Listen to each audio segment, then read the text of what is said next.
Arkadaşlar merhabalar, iyi akşamlar dilerim. Daha önce çalışmasını yaptığımız Sabancı Holding ve logo yazılım ile ilgili haftalık kapanışımızı yapmış bulunmaktayız. Haftalık ve aylık kapanışımıza göre hedeflerimiz doğrultusunda ilerlememiz ne yönde ona bakacağız arkadaşlar. Şimdi öncelikle logo yazılımla başlıyoruz arkadaşlar. Logo yazılım için ne demiştik? Logo yazılım için daha önceki videolarımızı izlemeyen arkadaşlar olursa video sonuna koyacağız. Gerek faaliyet raporu, temel ve teknik analiz ile beraber daha detaylı videoyu o videomuzdan izleyebilirsiniz arkadaşlar. 90 ile 100 TL arasında bir fiyat hedefi belirlemiştik. Yatırım tavsiyesi değil tabii ki arkadaşlar. Maksimumda 5.30 dolar hedefimiz var. 5.30 dolar hedefimiz. Bakalım bu gerçekleşecek mi? Şimdi arkadaşlar teknik analizde önce haftalık grafiğe göre bir değerlendirme yapacağız. Biz ne demiştik? 15 Mart 2021'den beri olası düşüş 20 Haziran'da sona ermiş. Daha sonra bir konsolidasyon ve yukarı trend hareketi başlamış. Düşen kırılımında ayın 28 Kasım 2022'de kırılmasıyla düşen trend çizgisinin de 22 Kasım 2022'de kırılmasıyla arkadaşlar yükseliş yönünde bir hareket başladığını söylemiştik. Şimdi yükseliş yönünde bu hareketin başlamasını teknik olarak size nasıl açıklayabiliriz? Şöyle açıklayabiliriz arkadaşlar. Düşen trendi kırdık arkadaşlar. Düşen trendi kırdıktan sonra neye bakıyorduk? Ichimoku bulutunda bir süre yatay hareket edebiliriz diyorduk ki olası çıkışlarda bir süre geri dönüşler oldu arkadaşlar. Ama ve lakin bu yükselişimize engel olmadı. Daha evvel de paylaştığımız gibi e, geçmiş grafiklere gelecek grafiklerin benzeşi hususunda önceki videolarımızda da olan paylaşımlarımız var. Buraya dikkat çekmiştik arkadaşlar. Ne demiştik? Bir süre bu düşüş trendini kırdıktan sonra yatayda e, konsolide olabilir ve e, mal toplama bölgeleri olarak nitelendirmiştik. Ve Ichimoku bulusunda içinde olması alıcı ve satıcıların kararsızlığı olduğunu dile getirmiştik. Şimdi ne olmuş? Bakalım. Bu haftalık kapanışımızı gayet güzel bir şekilde hacimli bir mumla yapmış bulunmaktayız. Daha da yakınlaştırırsak arkadaşlar zaten düşen trendi kırdıktan sonra üzerine 3 mum atmışız. Artık arkadaşlar çıkışımızın destekçisi bu mumlar.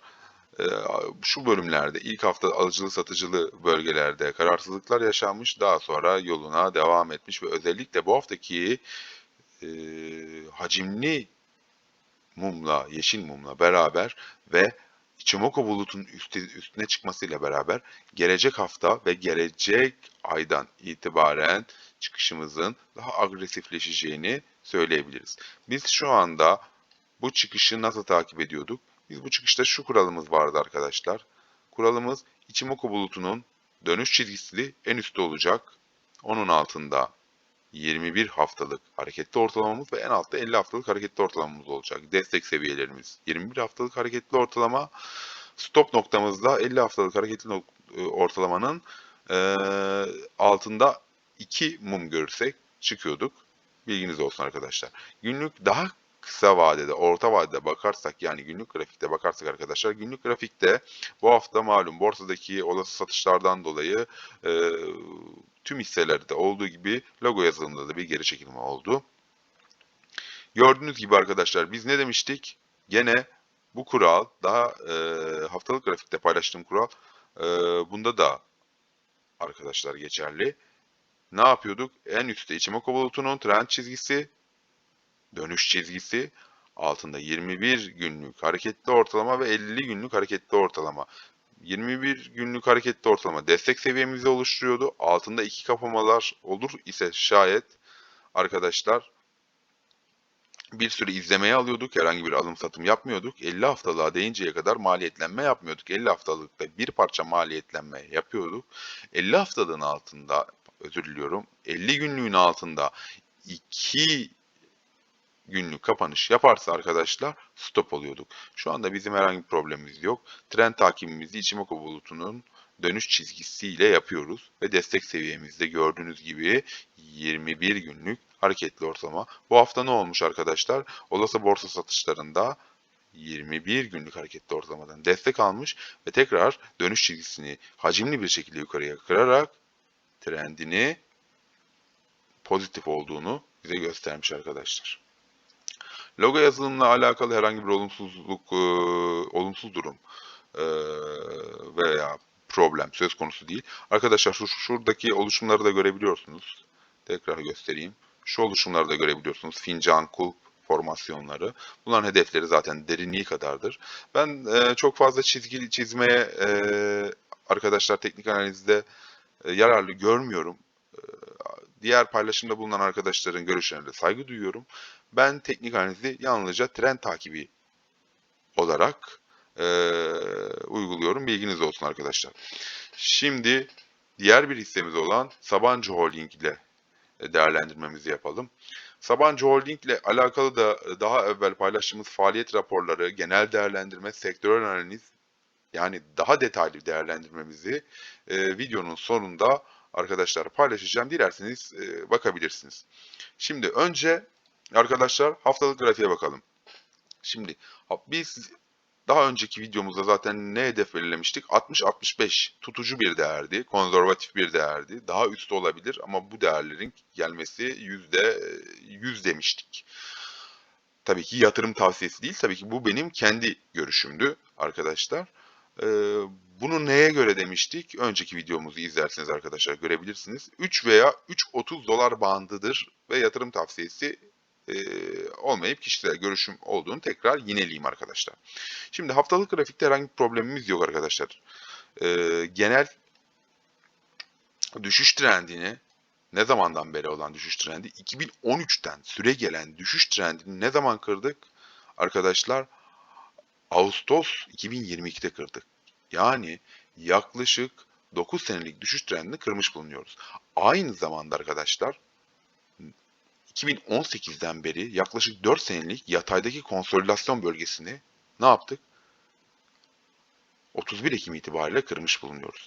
Ara noktamız da vardı. Her ihtimale karşı orayı da belirlemiştik. Burada bir alıcılı satıcılı bir dökme hareketi olsa bile 2 hafta üzerine kapanış yaparak artık trendimizin, yönümüzün nere olduğunu bize grafik ispatlamıştı. Tabii ki teknik analizde de yönümüzün çok daha yukarılar olduğunun ispatı var arkadaşlar. Şimdi ne diyorduk? Düşen kırılımımız olmuş. Düşen kırılımımız olduktan sonra arkadaşlar biz gene aynı kuralımızı tekrarlıyoruz arkadaşlar. Çok basit kural. Ne diyoruz? Ichimoku bulutunun dönüş çizgisi en üstte olacak.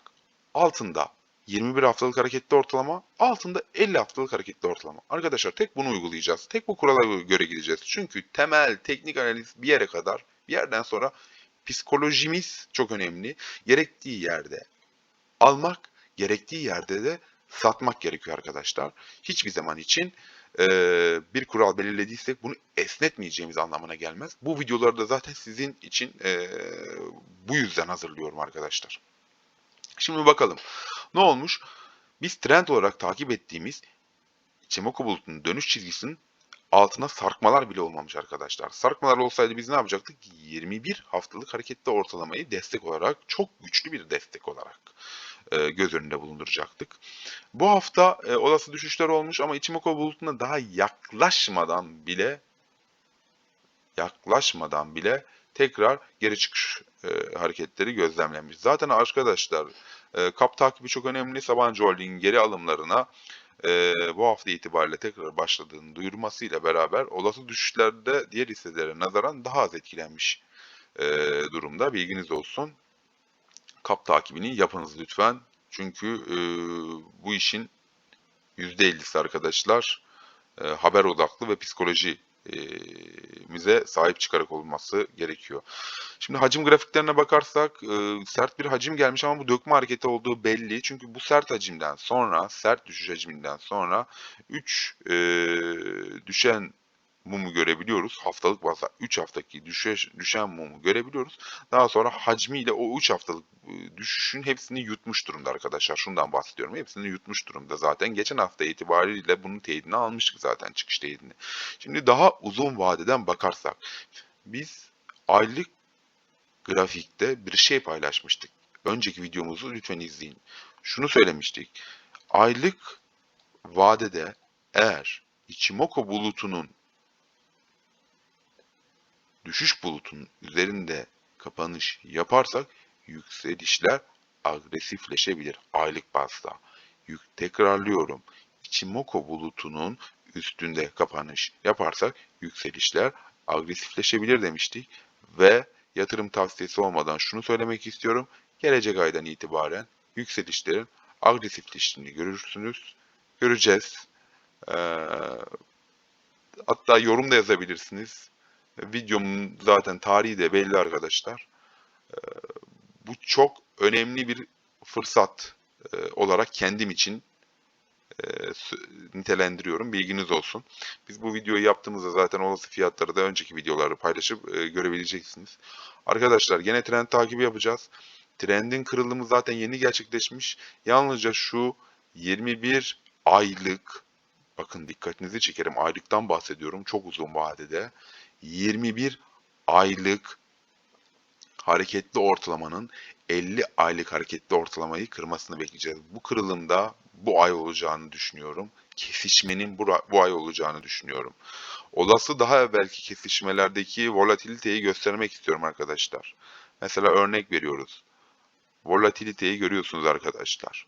Olası bir saniye kırdıktan sonra arkadaşlar burada kırılıyor ve buradan tabii ki çıkış mumunun üzerinde. Aslında biz bu düşen bulutu da kırmış oluyoruz. Düşen bulutu da aylık bazda kıran bir grafik var mı? Ona bakıyorum. Onu aramaya çalışıyorum arkadaşlar. Olmasa bile yalnızca şuradan varsayarsak ki yok. Şuradan varsayarsak burada kırılım gerçekleşiyor. Şurada almış olsak buraya kadar en azından %36'lık bir 3 aylık tavan hareketi gerçekleştiriyor. Bunu söylemek istiyorum. Bizim ilk seviyelerimiz neydi? İlk seviyemiz şöyle gösterirsek arkadaşlar. İlk seviyemiz 3 dolar seviyesiydi. 3 dolar seviyesinde alıcılı satıcılı, daha önceki grafiklerde de gördüğümüz gibi alıcılı satıcılı bir durum yaşanabilir. Bir konsolide dönemi yaşanabilir. Tabii ki bu dönem biraz uzun sürebilir. Yaklaşık 3-4 aylık bir süre. Olmayabilir. Hacme bağlı. Tekrar onlara bakacağız. Ondan sonra 3.30 seviyeleri ve daha sonra da ondan sonraki daha önce gördüğü tepe bölgelerini arkadaşlar fiyat hedefi olarak belirleyebiliriz. Tabii ki bu çok çok uzun vade için. Biz haftalık olarak uzun vadede belirlediğimiz 3 dolar seviyesidir arkadaşlar. Onun dışında günlüğüne de bakalım. Orta vadeli hedefimizde bir sıkıntı var mı? Evet arkadaşlar, tekrar kırılımı gördünüz. Kırılım burada gerçekleşiyor. En üstte ne var?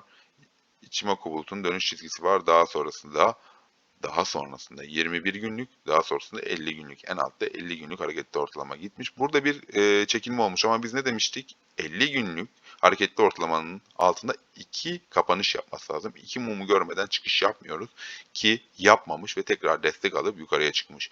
Daha sonra 13 Ekim'den beri bir trend daha oluşturmuş. Bizim izlediğimiz formasyonu ve sistemi hiç bozmamış, şu aralıkta hiç bozmamış. Hiç bozmadan devam etmiş. Arkadaşlar Ichimoku bulutunun dönüş çizgisini trend olarak oluşturmuş, dikkatinizi çekiyorsa. Daha sonra destek noktalarına gelmiş. Destek noktalarına, bizim destek seviyemiz 21 günlük hareketli ortalamaydı. Destek noktalarına gelmiş ama tekrar yoluna devam etmiş görüyoruz. Grafiğimizde, trendimizde herhangi bir bozulma yok arkadaşlar. Şu anda tut pozisyondayız. Almayan arkadaşlar için de olası geri çekilmelerde, özellikle 21 günlük orta vadede geri çekilmelerde alım bölgesi olduğunu söyleyebiliriz. Arkadaşlar kanalımıza üye olmayı unutmayalım.